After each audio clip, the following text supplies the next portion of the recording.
G'day everyone, it's me, the Anti-Theocrat, back with another one. Before I go into the main content, it's a quick sales pitch. It's the only one you're getting, so enjoy it. Below these videos, I do attach all links to the information if there are links to be had. I also archive all of the information if that's possible. I also supply links to other platforms for my content and how to support me if you wish to do so. That'd be nice, but no requirement. That's it. That's my intro. That's my sales pitch. It's all I've got. It's all you're ever going to get. And now, on with the show. Oh, I'm going to sort this background image. Hang on a tick. I've created a new flag for the state of Victoria here in Australia. Yes, this is the new Victorian flag as presented by me. Okay, this has triggered the shit out of a few people. I might have stepped on their poor little political allegiances. Premier Andrew here, pictured in the flag, replaces the crown of the royals, obviously, the English royalty. The idea behind this being he has extended his executive emergency powers for the final 4 weeks that he's allowed to do so. He's allowed 6 months to solve the problems, and as you all know, we are in the COVID period. Well, Victoria has turned to shit during the last 6 months, and rather than focus on fixing things in the next 4 weeks or admitting he's got it wrong and changing the way things are being done, he's decided to try and seek a way to extend his emergency powers indefinitely beyond the 6 months. So we're going to replace the Crown with Andrew's emergency powers for life. And people are saying, oh, but he'll go to election. Well, will he? Well, his emergency powers would allow him to delay any potential elections or decisions indefinitely, should he get these powers. So, here we have it. We have dictator for life, potential dictator for life, Mr. Andrews. Now, the Chinese flag in the opposite corner is also related to Mr. Andrews' activities, but a slightly different problem.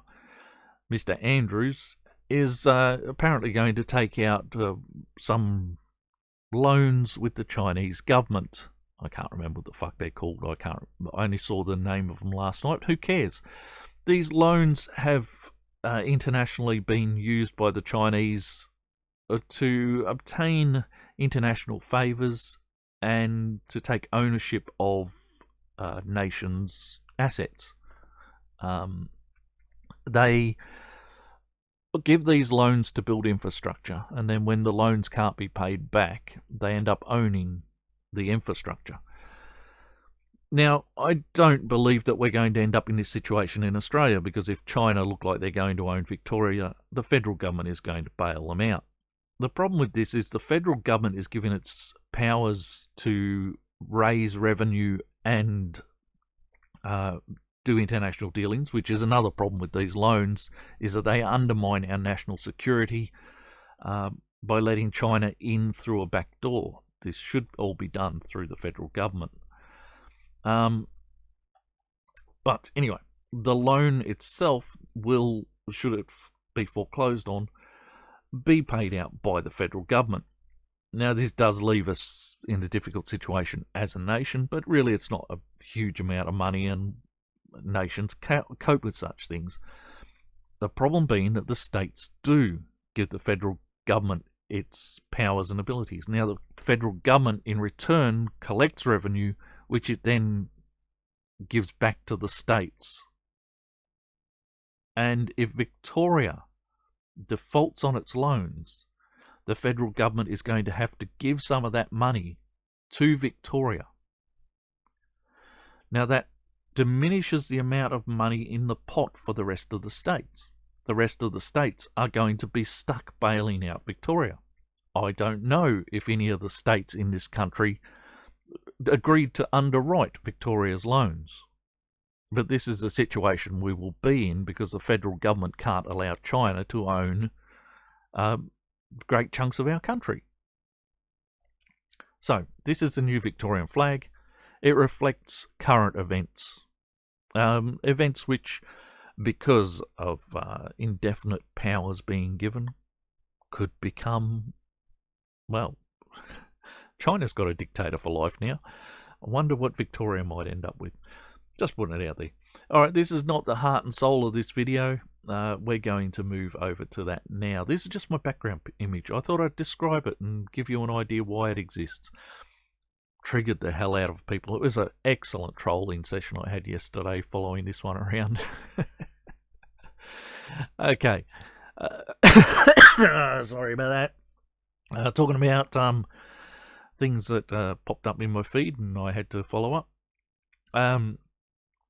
From Vice, from a year ago. I admit this is an old one, but it came up and I was looking at the way people had addressed it and I just didn't think it had had the right angle taken on it yet. So why can't my famous gender non-conforming friends get laid? These two idiots are femme non-binary icons. What this essentially means is they're blokes in drag. But that won't get them dates. And the reasons why speak volumes about our discomfort with those who exist between genders. No, look. What you're telling me is these are cross-dressers. And no, it's not our discomfort with them that's a problem. I am not going to go into great detail about this article. Let's just say one of them is a performance poet and the other one creates LBGT programs for insignificant programs for, I don't know, NBC and MTV. There's all shit I've never seen. I don't know who these people are. Celebrity seems a bit much, but anyway, maybe within their little circles. So anyway, the problem is these people can't get laid, and apparently that's our discomfort. I'm going to skip down a bit here, because there is an image down here which I can only assume to be these people, or people like them. I have just skipped past it, but I'm going to go back to it. It doesn't say, there's no caption. But if this is the image that we are to take as representing these people, all I see is attention seekers. The problem here isn't our discomfort with you. I'm not uncomfortable looking at you. I think you all look fucking pathetic, but I'm not uncomfortable with you. No, the problem is you've got personality problems. You've got personality issues. You are high maintenance. Everyone who knows you knows what a whiny little brat you are. You have personality issues. We're not uncomfortable around you. We just don't like you. Now, that's my reading on this, and I haven't seen this covered anywhere else. My not liking you does not mean I'm uncomfortable with you. As to the high maintenance thing, right? You don't see everyone racing out to find a partner who has no arms and legs. Now, there are people who might be attracted to those things. There's probably people attracted to you for some reason. But on the whole, we're not attracted to that because it looks like hard work. It's not just that, but it is one of the important factors of that. You look at someone like that and you think you're going to spend the rest of the life lifting this person around.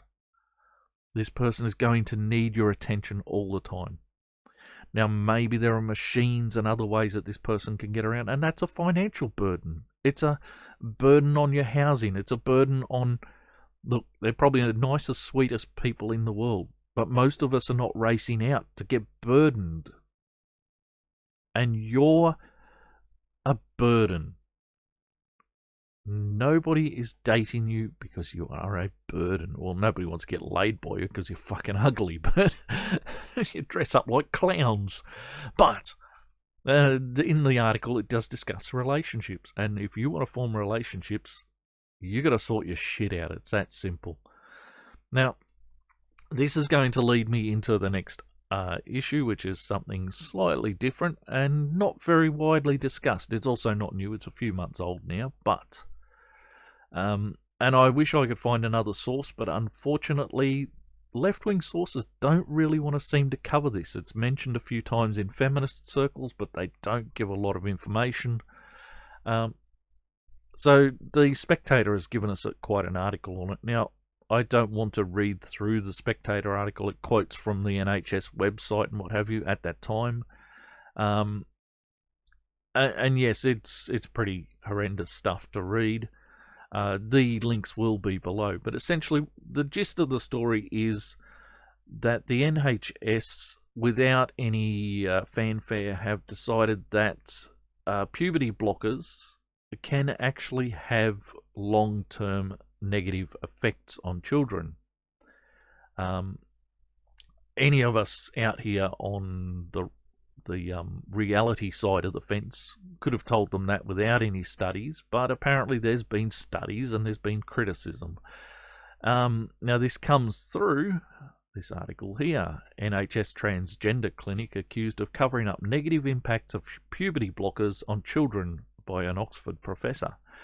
Yes, an Oxford professor has accused the NHS's only specialised clinic for transgender children of suppressing negative results while undertaking experimental treatment on adolescents. Dr. Michael Biggs, an associate professor at Oxford Department of Sociology, claims the Gender Identity Development Service, GIDS, has been giving puberty blocking hormones to children without robust evidence as to the long-term effects. Some of the sites covering this, the BBC's coverage of this, for instance, totally just blanked this, just treated it as if none of this really existed. It was just, this little thing happened. Anyway, it comes after the governor of the clinic based in London with the Tavistock and Portman NHS Foundation Trust resigned last month in protest at its blinkered response to doctors who have raised the alarm about woefully inadequate care. There is also another centre in Leeds. Declaring the trial as successful, the clinic has continued to treat over 1,000 children with hormones, but Dr. Biggs' research suggests that after a year of treatment, a significant increase was found in patients who had been born female, self-reporting to staff that they deliberately tried to hurt or kill themselves. Now, it might be, and I have long thought about this, that the problems with most people, and I will say adults and youth, going through this idea of transitioning, is these are people who are having other problems. Maybe a lot of people talk about autism. I'm not a fucking big fan of autism. I think it's an excuse a lot of the time, in the way that ADHD was an excuse before we started diagnosing everything with different terms. Spoiled brat syndrome is the one I like to use, but essentially these people have other issues. They're not being socially accepted at school. They're having a great deal of other problems going on, and one of the easy way out is to go this way. And this is now being promoted by the NHS and other such things as, a possible solution. Well, no, sometimes just growing up is the solution. Growing up and getting over it is the solution. And unfortunately, everyone now has to be given a participation award and told that it's okay to be a soft cunt. Is that a way to put it? A soft cock? I like soft cock. I'm partial to the term soft cock. It's okay to be a soft cock. Yes, it is. It's fine. You can be a soft cock. Don't grow up. And so puberty blockers don't grow up, right? But anyway, I wanted to finish this, but what we're talking about is this vested interest group in the NHS have been studying puberty blockers and other things and not been reporting negative effects. one of which is suicide rates, but I suspect that's a part of the mental condition of these people probably before this all starts, and they're being misdiagnosed with something or just not told to grow up. In any case, I think this doesn't help. This is just, I don't know. I don't even know what this is. I tend to believe that the number of people who actually need to transition is so minor, so small a number that it is ridiculous, and that the number we see is just blown out of proportion by a political agenda. And it has to be noted that in other articles I read that this part of the NHS is being influenced in its policies by vested interest groups. It shouldn't be how it's done, is it? It should be done through scientific vigour. But anyway. So we're going to go to the GIDS website, because I found some stuff here that I really found interesting. Yeah, okay, shut up. Anyway, thinking about the body. This is a puberty and physical intervention. Thinking about the body. On this page, we describe our approach to intervention and provide information about puberty and how to cope with it. We provide a staged approach to physical intervention that takes into account both physical and psychological development. Many, although not all, adolescents we see consider that at some point having physical interventions such as hormone blockers and cross-sex hormones change their bodies. Well, I'm wondering if, because this is your business, you encourage this. But anyway, apparently not all, just most. As well as many people who do start physical interventions, there are many people who choose not to do so. Yeah, they'd be the cross-dressers, wouldn't they? Or who decide to wait a while. That's because they're the ones who just did it for some attention-seeking, maybe. I don't see you working too hard to work out which ones are which. But anyway, we are commissioned by the NHS England, who set the service specifications for how we work. The specification was updated in 2016 following extensive input into a wide range of stakeholders and the public. Plus, yeah, see, this was changed due to stakeholders and the public. Now, which of the public do they think were really sticking their neck out to have a say in this? And I can tell you, what I found was transgender activist groups were the ones being mentioned. Plus an independent review of available evidence. Yes, well, the BBC say that turned out fine, but other sources say not so, and the government seems to have decided, the NHS itself just seems to have decided to walk this back some. But anyway, staged mode of care. Some young people we see go on to access a physical intervention to help them manage gender dysphoria. Others never want this, or their hopes change over time. I think you would find most of them would change over time. I think most of them you would find would get over this with just a little bit of encouragement to be healthy, active, and participating teens. I mean, find them a hobby, for fuck's sake. Don't cut off their tits. Don't cut off their dick. Find them a hobby. For this, by the way, this comes back to living through your sexuality.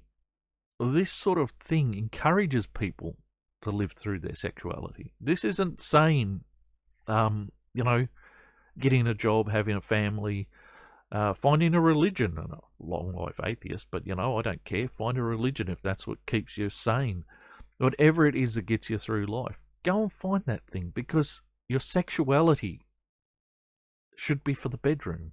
Your sexuality should be something that maybe you can discuss with your friends, maybe your swinger friends. I don't give a fuck. But it's not the be-all and end of all of your life. After your little swinger party, you're meant to go out, have a night's sleep, go to work in the morning. There you go. It's the work in the morning. It's the The approach to life where you get up, you go to work, you do your thing, and you have your little games afterwards. Now, that's not to say that you're not gay when you're at work, but it doesn't have to be there, right? I'm going to bring this down to me. I'm polyamorous. I live in a polyamorous triad. I have 2 female partners raising our son, and I'm an at-home father raising our sons. Now, when I go out and work, I don't take that with me. In fact, I specifically leave that at home. It doesn't mean I'm not polyamorous. It doesn't mean I don't have that in my life. It just means I put it down and get on with the job I have to do. That job doesn't need that aspect of my life in it. It's not a big problem. When I was a single man, I didn't take single man to work with me. When I was dating in my 20s, I didn't take dating in my 20s with me. I go to work, do the job, come home, go shopping. I used to enjoy just going to town on the weekend to go to the markets and so forth. You know, my sexuality is not important in any of that. What I see about these things is they encourage people to live through their sexuality, and that is just a wrong thing to do. It just is. It's a dead end. You can't fuck 24 hours a day, and if you do, it's going to fucking hurt. Sorry, maybe you can after a while. Maybe someone can stick 3 or 4 fists in you after a while, but I'm not sure that's making your life a better thing.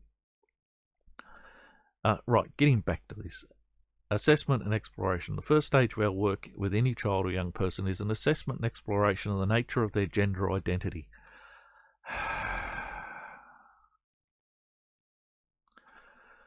Okay, I'm going to move to the bit that I really want to read because it's just going to give me the shits. Stage 2. Physical reversible interventions, hormone blockers.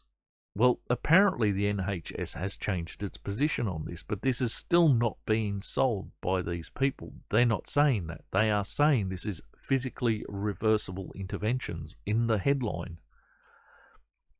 A child or young person who has already started puberty can be referred to our endocrinologists for possible hormone blocking treatment. Sometimes we might also ask our people to help determine whether or not a child has started puberty already. The puberty blocker is a physical reversible intervention. Okay, that policy is changed, but apparently not with you. If the young person stops taking the blocker, their body will continue to develop as it was previously. What? When they're 18, 19, they're going to go through puberty. That sounds like a wonderful idea. And as their growth and development has already been stymied, are they going to get the same amount out of it? Do you know any of this? Because I get from the other articles that we've passed over that you don't know, you don't care, or you've hidden the information. If the young however, we don't know the full psychological effects of the blocker. You don't appear to be willing to admit that there are physiological effects, but you're going to focus on the psychological effects of the blocker, whether it alters the course of adolescent brain development. Alright, so you don't know whether this causes a irreversible problem with mentality. Fuck, this brings me back to the initial story. Why my famous gender non-conforming. These people all on blockers, were they? Bloody hell. But anyway, what physiological effects can this have? Because I'd bet there are some, but you don't go near that, do you? The blocker allows a young person time to consider their options and to continue to explore their developing gender identity before making decisions about irreversible forms of treatment. You could also just let them develop as human beings, and then when they're adults, they can make these decisions for themselves. And given that all you're really doing with these things is stopping their bodies from developing, stopping their hormones from driving their identity, because it's part of it, isn't it? I mean, boys will start to produce more testosterone in their teen years, and what you're doing is stopping that. Well, doesn't it have an effect? Doesn't it have an effect on the mind, on the body structure, the muscle mass, the bone density? And yet you're putting all of these things on hold. How can they make decisions about what they are if you're not letting them be what they are? What you're doing is asking them to remain children and make decisions about whether they want to remain children or not. Because they've never been anything but children. You're going to stop their development as children and ask them to make a decision about being children. They have no other experience. We are therefore only able to offer the blocker if the young person continues to meet with us for ongoing psychological exploitation. I almost read that and I think it would have been closer. And support, as well as attending appointments with our doctors and clinical nurse specialists. I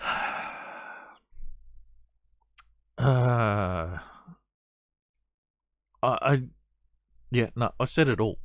What you're doing is you are trying to keep these people children for as long as humanly possible, so that the only decisions they are qualified to make are the decisions of children.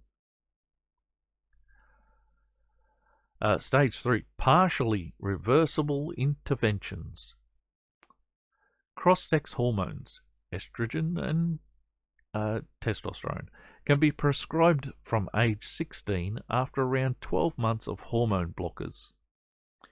Cross-sex hormones, geez, I read that wrong, will cause, terribly wrong, that's why I noted it, will cause some irreversible changes to the body.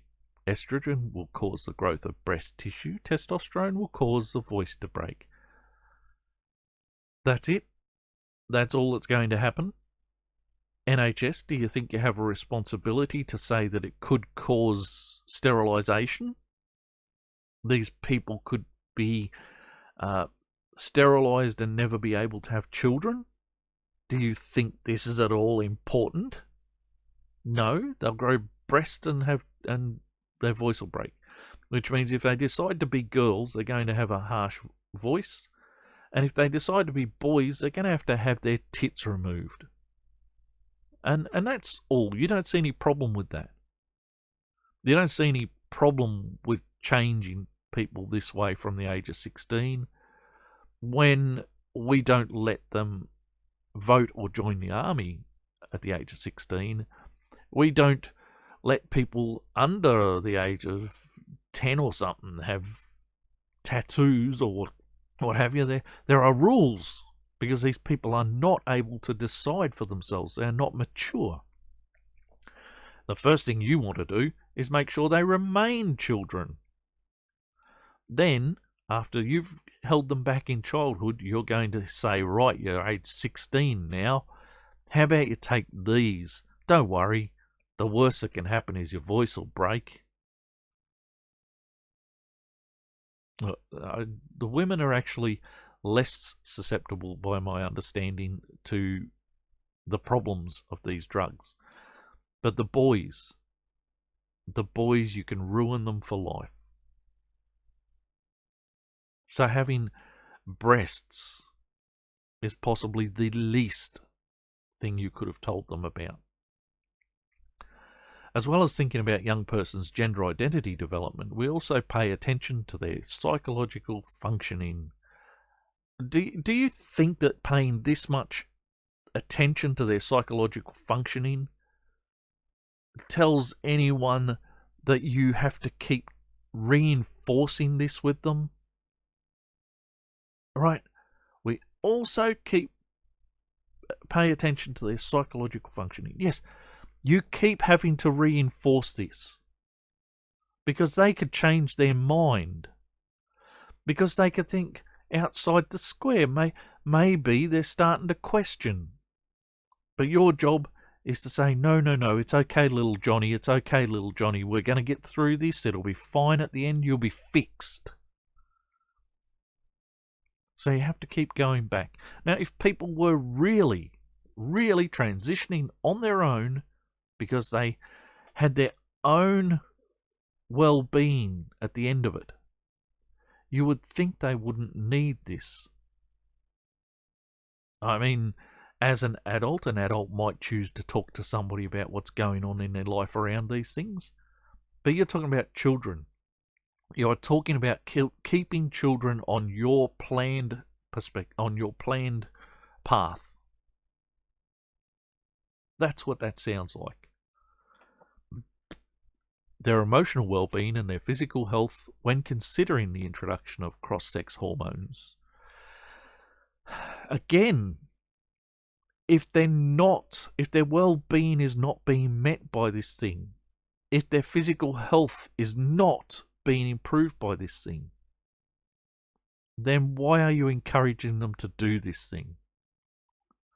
Surely you would find the thing that does these things without you needing to keep reminding them that this is for their own benefit. For example, we would generally expect a young person to be engaged in meaningful social activities, education or employment, in their preferred gender role.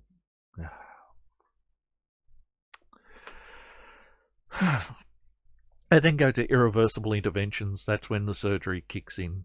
But anyway, all I see from these people is still, we are going to take your kids that have come to you with a problem, which they would probably grow out of anyway, because that seems to be the normal way these things happen. Kids go through attention-seeking phases, and this is just an attention-seeking phase they grow out of. But for those parents who do look at the internet and do go to the NHS for help, this is what you're going to get. They are going to encourage you and your kids to believe that this is the thing that's going to fix them. And this is one of the reasons that I've always had a problem with Safe Schools program here in Australia.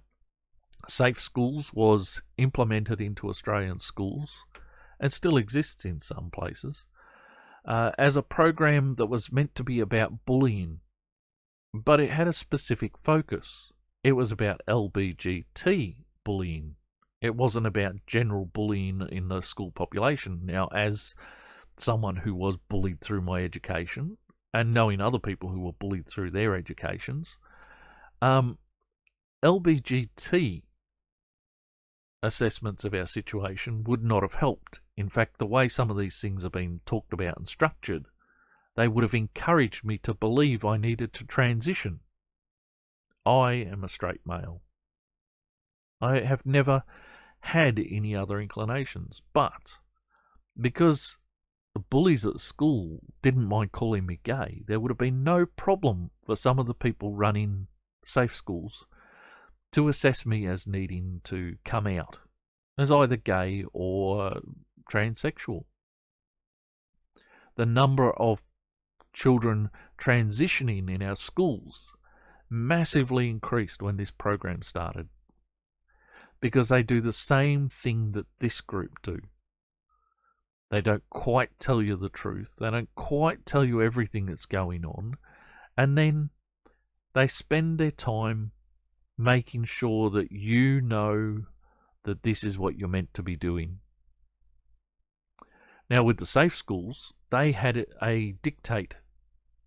They had a specific legal position where if a children was transitioning and they found this to be the case, the school was mandated, required to encourage that child, to be positive about that child. So the school had to provide the positive reinforcement, was forced to provide the positive reinforcement that these programs need.